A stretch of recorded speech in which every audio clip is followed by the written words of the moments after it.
At what age would you recommend women who are interested in conceiving children in either the near or the distant future start testing their fertility hormones, including their AMH, their FSH, their estrogen?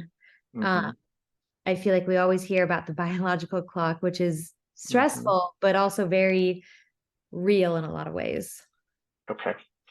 Well, the textbook answer is those hormones don't necessarily correspond with the ability to have children. Abnormal values in those hormones correspond with response to fertility medication during treatment. But that being said, practically speaking, a lot of women are measuring those hormones because they want some sort of information to make decisions about their life.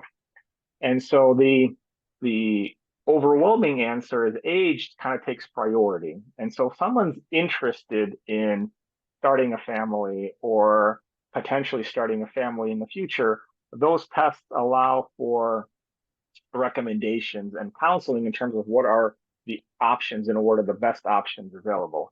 The general rule is starting the process at a younger age is always going to be a little bit better and superior in terms of the results, whether it's spontaneous conception or the probability of having a baby with any kind of fertility preservation procedure.